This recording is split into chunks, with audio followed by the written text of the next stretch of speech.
hair always turns into the biggest book. Hi, I'm Miranda and welcome to Books 101. Today I'm talking about a much loved book, Fault in Our Stars by John Green. John Green?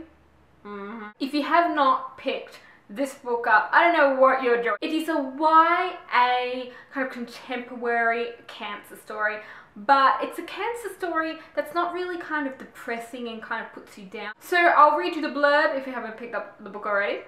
Despite the tumour shrinking medical miracle that has brought her a few years, Hazel has never been anything but terminal, her final chapter inscribed upon diagnosis. But with a gorgeous plot twist named Augustus Waters suddenly appears at Cancer Kid support group, Hazel's story is about to be completely rewritten. This book is just absolutely amazing. If you have not read it, I don't know where you've been living. I mean, if I can get my mum to read this book, I think anyone can read this book because she's not into all this YA stuff that I'm into. It's a roughly written book. Like the first time I read it, I thought, wow, you know, I'm not used to this sort of writing style. It's a bit like different. But the more you read it, the more you get used to it. And I agree with Marcus Zusak, which wrote The Book Thief, that you laugh, you cry, and then you come back for more because it's totally what I did. As this book goes on, you really fall in love with each of the characters and feel like you know them. I know I did. And you probably all know this is one of my favorite books because my traveling book, the book that is going all around the world that I'm doing, is The Fault in Our Stars by John Green. Make sure you go pick this up if you haven't already. If you don't want to be spoiled, click out. Let's talk Fault in Our Stars. Respect. This book, I tell you, I've read it 2 times now, and no matter how many times I read it, it always freaking puts me in a mourning period. Like, I previously reread it because you know how the movie's coming out, like everyone's rereading it. You know, rereading it, I'm just like, I know what's gonna happen, I know what's gonna happen. Every time I read this book, you always get so attached to the characters, and you know that character's gonna die at the very end, and then when he dies, mourning period. Like, I was reading Forever Song straight after this book, and I couldn't, like, it was so hard for me to get into Forever Song because I was still mourning Fault in the Stars. It just happened. I remember the first time I read this book, I cried for like days afterwards. It reminded me a bit of like Clockwork Princess. So at the beginning of this book, here from the point of view of Hazel, because this whole book's told from Hazel's point of view. Hazel's going on about, oh, I don't want to go to support group and yada yada yada. But what I really love about it is how Hazel can just bring the whole cancer concept and make it kind of fun to read about. Like when you think of reading a cancer book, you always think, oh, you know, it's going to be so upsetting the whole time, it's going to be so depressing the whole time.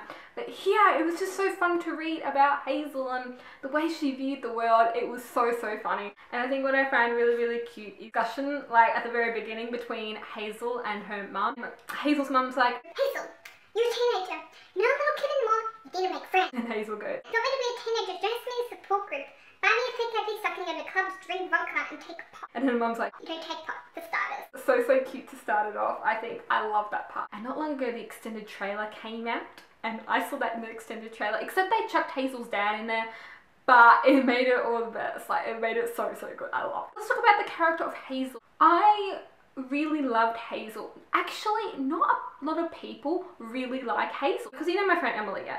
Well, she doesn't like Hazel because she finds Hazel a bit boring and bland to read about. Like, looking for Alaska, when he was writing about the guy, he, like, it's almost as if he could relate to being a guy, whether here, you know, it's told from a girl's point of view, it's kind of how do I write in a girl's point of view. But for me, I actually really enjoyed Hazel, and what I really loved about her is through everything, she really is a fighter. You know, she doesn't give up, and I really enjoyed reading about it. Then we go to support group, and I absolutely love Patrick in support group. The testicle story that he tells over and over again is just so funny. If I was there, I'd just be cracking up, like seriously. But then on the special day that Hazel goes to support group, she goes in, and then this boy is just staring at shit. Here comes Gus.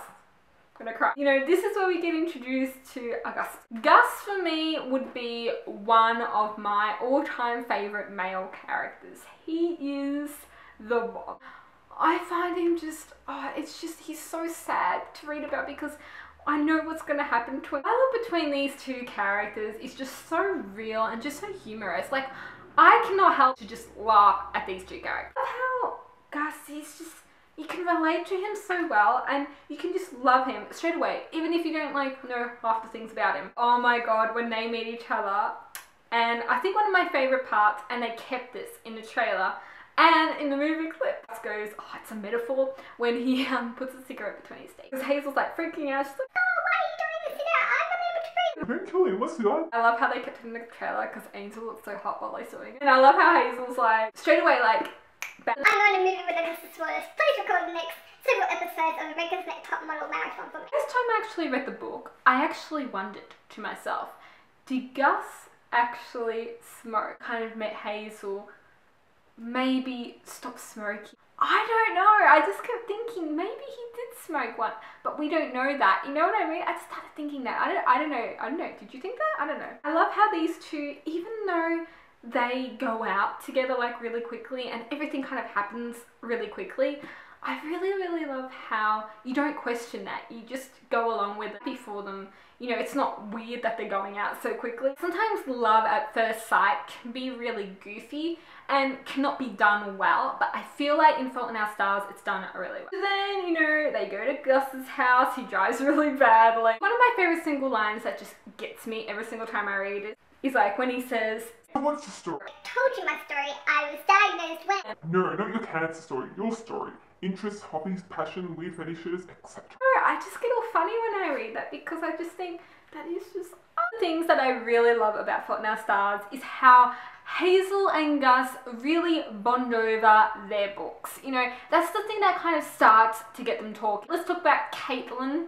We don't really get to know much about Caitlin, which is supposedly Hazel's like good friend, but we do know that she's British, and I love her entry into this book. Darling, how are you? It reminded me a bit of Effie. I don't know, I just started thinking of Effie. The saddest, but I think also one of the funniest scenes was when, you know, Isaac gone blind. He started like throwing and chucking around all Gus's trophies in his room and just stamping on them, getting his frustration out because Monica broke up with him. And I thought it was quite a hilarious scene, but I felt so sorry for Gus in that scene. You know, that was there, he's kind of getting destroyed. One of the things that defines The Fault in Our Stars, like that is The Fault in Our Stars, like every kind of love story has like a little trademarky thing, but I absolutely love their trademark, okay.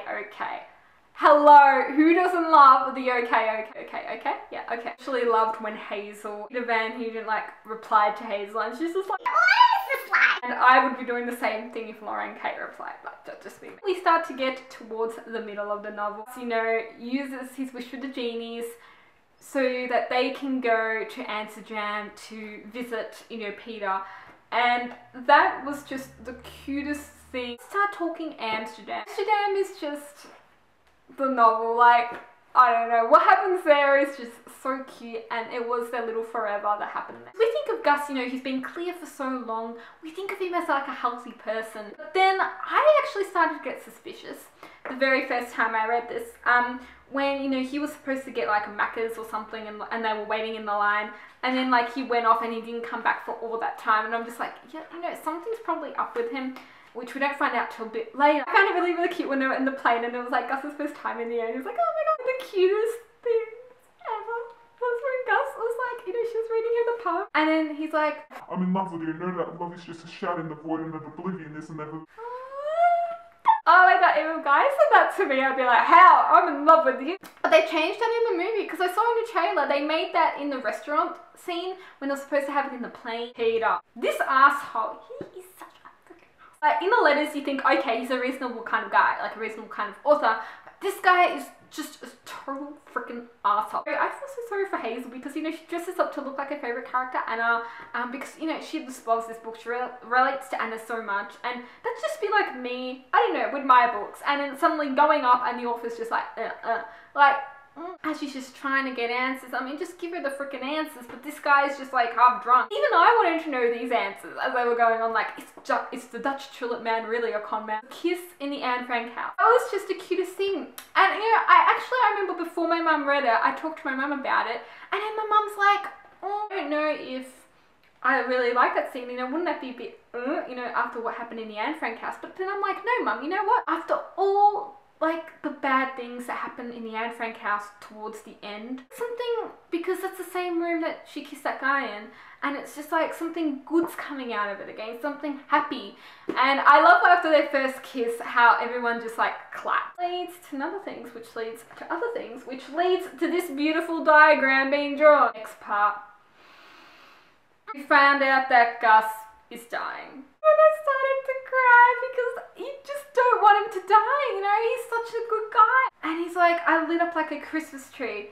And then I'm just like, don't light up like a Christmas tree. Then I'm crying, but then I'm also laughing at the same time because when they go to Monica and they throw the eggs on her car, hungry makes me go like this because this book is just like a freaking roller coaster. It actually got me this part. I never took another picture of him, like after the thing at Monica's house. I'm one of those people that loves to take pictures. I take pictures of freaking anything. It just made me think because, you know, in my previous relationships, I've always been the one to take pictures. Like, I always take pictures. Hazel and Gus never really had to take pictures because their time, it was almost like their time together meant more than having a picture as memory. Like, then it's in here. It doesn't need a picture to, you know, hold on to that memory. I just found that so powerful. And I started thinking of that afterwards. It's the last time that we hear of Gus. And when Hazel's telling him all this thing, I'm just like, especially when she goes, you gave me forever within a number of days and I am grateful. And then it just gets you. If you're a girl, it just gets you. Then we have like quite a few pages after that. I liked the funeral scene. You know, she took out the tubes and just wanted a moment alone with just her and Gus, and she put the cigarette packet, you know, in Gus's coffin and was like, don't worry, you can smoke these and stuff like that. And I thought that was beautiful, beautiful, beautiful, because, I don't know, it just gave me chills all over. And that kind of made me think, like, the first time I read it was Gus actually really a smoker, but was hiding it because of her.